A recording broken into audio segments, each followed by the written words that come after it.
കർണാടകയിലെ ബാംഗ്ലൂരുള്ള കൊടിഗഹള്ളി എന്ന് പറയുന്ന ഒരു സ്ഥലത്തായിരുന്നു 48 വയസ്സുള്ള ശോഭ എന്ന് പറയുന്ന സ്ത്രീ താമസിച്ചിരുന്നത്. ഇവരൊരു ഡ്രൈവിംഗ് സ്കൂൾ നടത്തി വരികയായിരുന്നു. ശ്രീസാഗർ എന്നായിരുന്നു ആ ഡ്രൈവിംഗ് സ്കൂളിന്റെ പേര്. നല്ല രീതിയിൽ സക്സസ്ഫുൾ ആയിട്ടുള്ള ഒരു ഡ്രൈവിംഗ് സ്കൂളായിരുന്നു അത്. ഒരുപാടധികം സ്റ്റുഡൻസും മറ്റുമൊക്കെ ഇവർക്ക് ഉണ്ടായിരുന്നു. അപ്പോൾ ഇവരുടെ ലൈഫിന്റെ കാര്യം നോക്കുകയാണെന്നുണ്ടെങ്കിൽ 10 വർഷങ്ങൾക്ക് മുൻപ് ഇവരുടെ ഹസ്ബൻഡുമായിട്ട് സെപ്പറേറ്റ് ആയതാണ്. ശങ്കർ എന്നായിരുന്നു എക്സ് ഹസ്ബൻഡിന്റെ പേര്. അപ്പോൾ ഇവർക്ക് 2 മക്കളുണ്ട്, 2 പെൺകുട്ടികളാണ്. ഹർഷിത, സുപ്രിയ എന്നായിരുന്നു ഈ 2 പെൺമക്കളുടെ പേര്. സുപ്രിയ ആയിരുന്നു മൂത്ത കുട്ടി.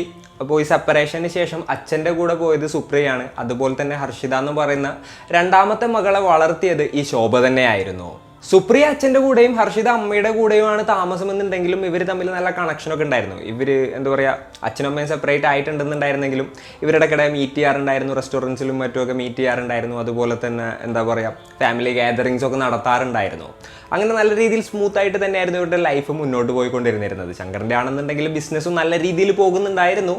ഇവിടെ ശോഭയുടെ ഡ്രൈവിംഗ് സ്കൂൾ ആണെന്നുണ്ടെങ്കിലും നല്ല പ്രോഫിറ്റബിൾ ആയിട്ടുള്ള രീതിയിൽ തന്നെയായിരുന്നു മുന്നോട്ട് പോയിരുന്നത്. അപ്പോൾ ഇവരുടെ കഥയാണ് ഇന്നത്തെ ഒരു വീഡിയോയിലൂടെ നമ്മൾ സംസാരിക്കാൻ പോകുന്നത്. Hello guys, welcome back to the channel. Razeen this side. അങ്ങനെ ഇവരുടെ 4 പേരുടെയും ലൈഫ് ആ ഒരു രീതിയിൽ ഇങ്ങനെ മുന്നോട്ട് പോവുകയായിരുന്നു. അപ്പോൾ കുറച്ച് നാളുകൾക്ക് മുൻപ് സുപ്രിയയുടെ വിവാഹം കഴിയാണ്. ബാംഗ്ലൂരുള്ള ഒരു ബിസിനസ്സുകാരൻ തന്നെ ആയിരുന്നു സുപ്രിയയെ വിവാഹം കഴിച്ചത്. അതിനുശേഷം പിന്നീട് ഹർഷിതയുടെ വിവാഹാലോചനകളും മറ്റുമൊക്കെ നോക്കുന്നുണ്ടായിരുന്നു. ഹർഷിതക്കും ഇതുപോലെ തന്നെ ഒരു കല്യാണവും കാര്യങ്ങളൊക്കെ സെറ്റാവുകയാണ്.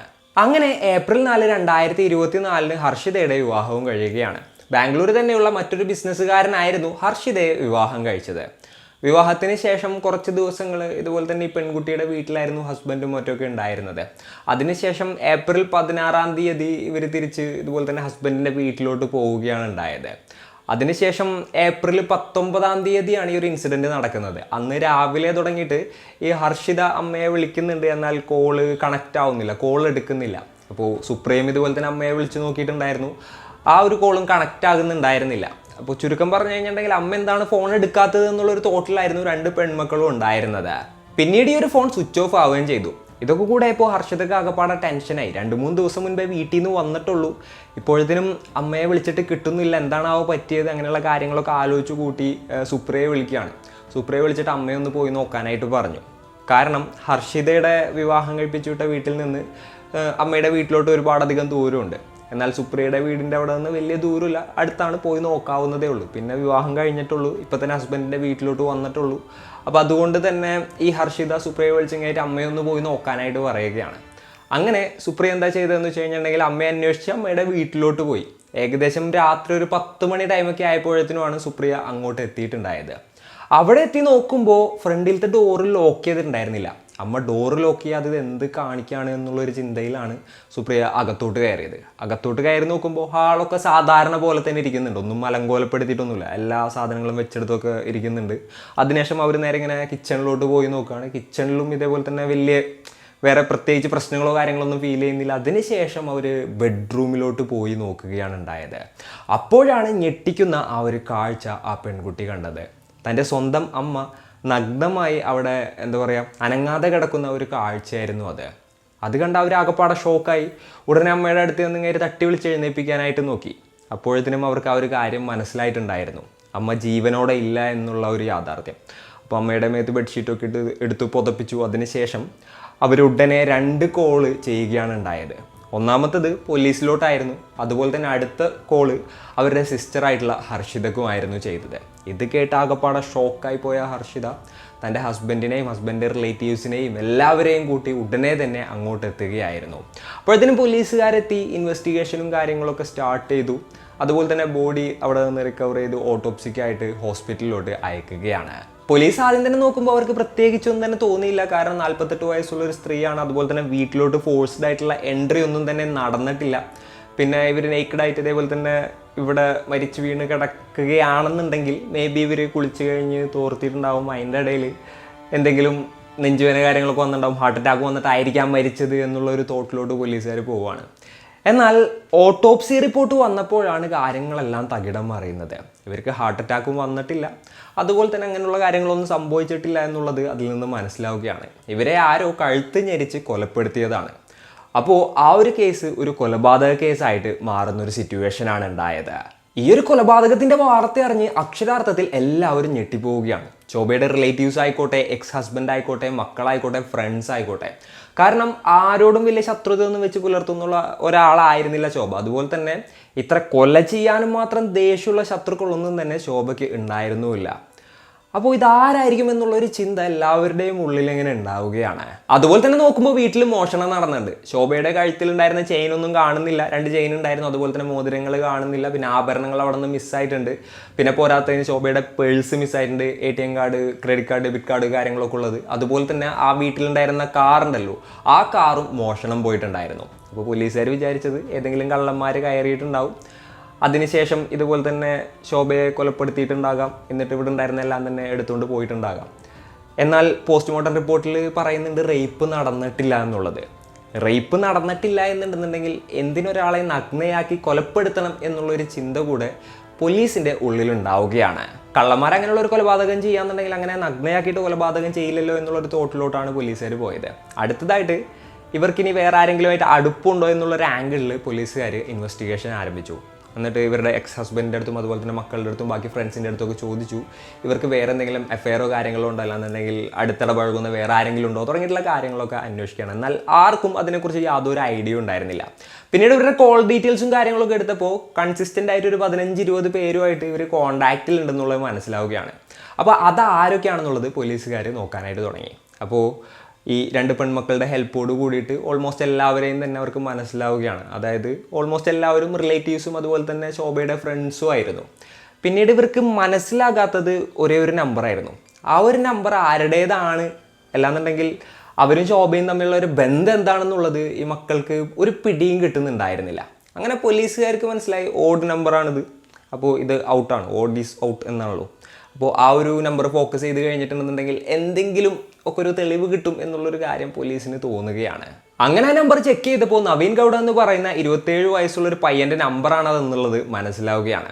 അപ്പോൾ ഈ ഒരു പയ്യൻ സോഫ്റ്റ്വെയർ എഞ്ചിനീയർ ആണ്, ഒരു പ്രൈവറ്റ് ഫേമിൽ വർക്ക് ചെയ്യായിരുന്നു. അപ്പോൾ പോലീസുകാർ വീണ്ടും കൺഫ്യൂഷനായി. അതുപോലെ തന്നെ ഫാമിലി റിലേറ്റീവ്സ് ആണ് ആകെപ്പാടെ ഞെട്ടിയത്. ഈ 48 വയസ്സുള്ള സ്ത്രീയും 27 വയസ്സുള്ള പയ്യനും തമ്മിലുള്ള ബന്ധം എന്താണെന്നുള്ളത്, അങ്ങനെയുള്ള രീതിയിലുള്ള എന്താ പറയുക പല സംശയങ്ങളും ഇവരുടെ ഉള്ളിലൂടെ ഇങ്ങനെ ഉണ്ടാവുകയാണ്. അപ്പോൾ പോലീസുകാർ എന്തായാലും നവീനെ ട്രാക്ക് ചെയ്യാൻ തന്നെ തീരുമാനിച്ചു.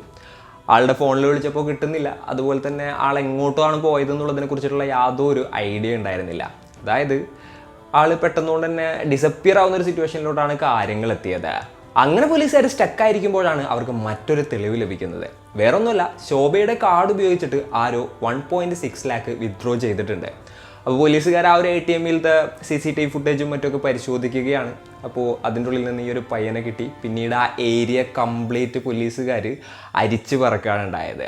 അങ്ങനെ ഇയാളെ പിടികൂടുകയും ചെയ്തു. നവീനെ കസ്റ്റഡിയിലെടുത്ത് ക്വസ്റ്റ്യൻ ചെയ്തപ്പോൾ ശോഭയെ കൊലപ്പെടുത്തിയത് താനാണ് എന്നുള്ളൊരു കാര്യം നവീൻ സമ്മതിക്കുകയാണ്. അപ്പോൾ എന്താണ് ഇവരുടെ സ്റ്റോറി? ഏകദേശം ഒരു 2-3 മാസങ്ങൾ മുൻപ് ഇൻസ്റ്റഗ്രാം ത്രൂ ആണ് ഇവർ 2 പേരും പരിചയപ്പെടുന്നത്. പിന്നീട് ആ ഒരു എന്താ പറയുക ആ ഒരു സൗഹൃദം ഒരു പ്രണയമാവുകയും അതിൻ്റെ അപ്പുറത്തോട്ടുള്ളൊരു ബന്ധമായിട്ട് മാറുകയും ചെയ്തു. നവീൻ നോക്കുന്ന ആ ഒരു സമയത്ത് ഇവർ പറഞ്ഞിരുന്നത് എന്താണെന്ന് വെച്ച് കഴിഞ്ഞിട്ടുണ്ടെങ്കിൽ 35 വയസ്സേ പ്രായമുള്ളൂ എന്നുള്ളതാണ്. അപ്പോൾ ഈ പയ്യൻ നോക്കുന്ന ടൈമിൽ ഓക്കെ കല്യാണം കഴിഞ്ഞിട്ടുണ്ടാവും, ഇല്ലാന്നുണ്ടെങ്കിൽ സെപ്പറേറ്റഡ് ആയിരിക്കും, എന്തായാലും എനിക്ക് വലിയ ബുദ്ധിമുട്ടോ കാര്യങ്ങളൊന്നും ഉണ്ടാകില്ല എന്നുള്ളൊരു മൈൻഡിലായിരുന്നു ഈ ഒരു പയ്യനും ചാറ്റ് ചെയ്യുന്നുണ്ടായിരുന്നത്. അങ്ങനെ ചാറ്റിങ്ങിൽ തുടങ്ങി. പിന്നീട് ഫോൺ നമ്പർ എക്സ്ചേഞ്ച് ചെയ്തു. പിന്നീട് എന്താ പറയുക വീഡിയോ കോളായി. ആ ഒരു ബന്ധം വേറൊരു എക്സ്റ്റെൻഡ് വരെ കാര്യങ്ങളെത്തി. പിന്നീട് ഇവർ പുറത്ത് പ്രൈവറ്റായിട്ട് മീറ്റ് ചെയ്യാനും മറ്റുമൊക്കെ തുടങ്ങിയിട്ടുണ്ടായിരുന്നു. 2 പേരും അവരുടെ 2 പേരുടെയും ഫാമിലിയോ അല്ലാന്നുണ്ടെങ്കിൽ വേറെ ആരും അറിയാതെ ഈ ഒരു റിലേഷൻഷിപ്പ് ഇങ്ങനെ മുന്നോട്ട് കൊണ്ടുപോവാണ്. ഇപ്പോൾ ശോഭയുടെ കാര്യം നോക്കുകയാണെന്നുണ്ടെങ്കിൽ ഇത്രയും വലിയ മക്കളും കാര്യങ്ങളൊക്കെ ഉണ്ട്. അവരിങ്ങനെയുള്ള ഒരു റിലേഷനെ കുറിച്ച് അറിഞ്ഞു കഴിഞ്ഞിട്ടുണ്ടെങ്കിൽ ആകെ പ്രശ്നമാണ്. ഇനിയിപ്പോൾ ഈ നവീൻ്റെ കാര്യം നോക്കുകയാണെന്നുണ്ടെങ്കിൽ 35 വയസ്സുള്ള ഒരു സ്ത്രീയുമായിട്ട് തനിക്ക് റിലേഷൻ ഉണ്ട് എന്നുള്ളത് തൻ്റെ ഫ്രണ്ട്സും അല്ലാന്നുണ്ടെങ്കിൽ ഫാമിലി മെമ്പേഴ്സ് ആരെങ്കിലും ഒക്കെ അറിഞ്ഞു കഴിഞ്ഞിട്ടുണ്ടെങ്കിൽ അതും പ്രശ്നമാണ്. അതുകൊണ്ട് ഇവർ വളരെ സീക്രട്ടായിട്ടായിരുന്നു ഈ ഒരു റിലേഷൻഷിപ്പ് മുന്നോട്ട് കൊണ്ടുപോയിക്കൊണ്ടിരുന്നത്. അങ്ങനെ ഇരിക്കെ ഏപ്രിൽ 4-ാം തീയതി ആയിരുന്നു ഈ ഹർഷിതയുടെ വിവാഹവും കാര്യങ്ങളൊക്കെ ഉണ്ടായിരുന്നത്. അപ്പോൾ അതിനുശേഷം വീട്ടിൽ തിരക്കും ബഹളവും കാര്യങ്ങളൊക്കെ ആയിരുന്നു. അതേപോലെ തന്നെ ഈ മകളും അതുപോലെ തന്നെ മരുമകനും വീട്ടിലായിരുന്നു ഉണ്ടായിരുന്നത്. 16-ാം തീയതി വരെ അവർ അവിടെ ഉണ്ടായിരുന്നു. അതിനുശേഷമാണ് ഹർഷിത തൻ്റെ ഹസ്ബൻഡിൻ്റെ വീട്ടിലോട്ട് പോയിട്ടുണ്ടായത്. അതിനുശേഷമുള്ള സമയത്ത് നോക്കുകയാണെന്നുണ്ടെങ്കിൽ ശോഭ വീട്ടിൽ ഒറ്റക്കായിരുന്നു. അങ്ങനെയാണ് 18-ാം തീയതി ഈ നവീനെ വിളിച്ചിട്ട് വീട്ടിലോട്ട് വരാനായിട്ട് പറയുന്നത്. നവീൻ നോക്കുമ്പോഴും ഇത്രയും കാലം പുറത്ത് വെച്ചിട്ടൊക്കെ ആയിരുന്നു അവർ മീറ്റ് ചെയ്തിട്ടുണ്ടായിരുന്നത്. ഇപ്പോൾ വീട്ടിലോട്ട് വിളിക്കുന്നുണ്ട്. എന്തൊക്കെയാണെന്നുണ്ടെങ്കിലും വീട്ടിലോട്ട് പോകാമെന്ന് വിചാരിച്ചുകൊണ്ട് ഇതേപോലെ തന്നെ ശോഭയുടെ വീട്ടിലോട്ട് എത്തി. വീട്ടിലെത്തിയതിന് ശേഷം ഇവർ തമ്മിൽ ഫിസിക്കൽ റിലേഷൻഷിപ്പ് ഉണ്ടായി. അതുകൊണ്ടാണ് നെയ്ക്കഡായിട്ട് ശോഭ കിടന്നിരുന്നത് എന്നുള്ള കാര്യം നവീൻ സാക്ഷ്യപ്പെടുത്തുകയാണ് ഉണ്ടായത്.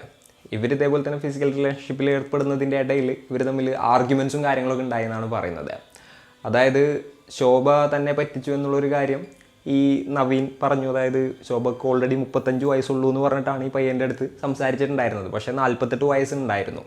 അപ്പോൾ അതിൻ്റെ പേരിൽ എന്തൊക്കെയോ പ്രശ്നമുണ്ടായി. അപ്പോൾ നവീൻ എന്തൊക്കെയോ പറഞ്ഞത് ശോഭയ്ക്ക് ഇഷ്ടപ്പെട്ടില്ല. അതിനുശേഷം നവീനെ ശോഭയെ അടിച്ചുവെന്നും ആ ഒരു ദേഷ്യത്തിൽ ശോഭയുടെ കഴുത്ത് ഞെരിച്ച് കൊലപ്പെടുത്തിയതാണെന്നുള്ള രീതിയിലാണ് നവീൻ പോലീസിൻ്റെ അടുത്ത് പറഞ്ഞത്. പിന്നെ മോഷണമാണെന്ന് വരുത്തി തീർക്കുന്നതിന് വേണ്ടിയിട്ടാണ് ഗോൾഡും അതുപോലെ തന്നെയുള്ള കാര്യങ്ങളൊക്കെ മോഷ്ടിച്ചതെന്നും അതുപോലെ തന്നെ ATM കാർഡും മറ്റുമൊക്കെ മോഷ്ടിച്ചത് തുടങ്ങിയിട്ടുള്ള കാര്യങ്ങളെല്ലാം തന്നെ പറയാണ്. അതിനുശേഷം വീടിൻ്റെ മുകളിൽ നിന്ന് ചാടിയിട്ട് കാറ് കൊടുത്തതായിട്ട് അവിടെ നിന്ന് എസ്കേപ്പ് ആവുകയായിരുന്നു. പിന്നീട് ആ ഒരു കാറ് പോലീസുകാർ കണ്ടെത്തുകയാണ്. പോലീസുകാർ അതിനുശേഷം നവീന ഒരു ക്രൈം സീനിലോട്ട് കൊണ്ടുപോയിട്ട് ഇതെല്ലാം തന്നെ റീക്രിയേറ്റ് ചെയ്ത് കാണിപ്പിക്കുകയാണ് ഉണ്ടായത്. അപ്പോൾ ഈ ഒരു കേസ് ഇങ്ങനെ നടന്നുകൊണ്ടിരിക്കുകയാണ് കേട്ടോ.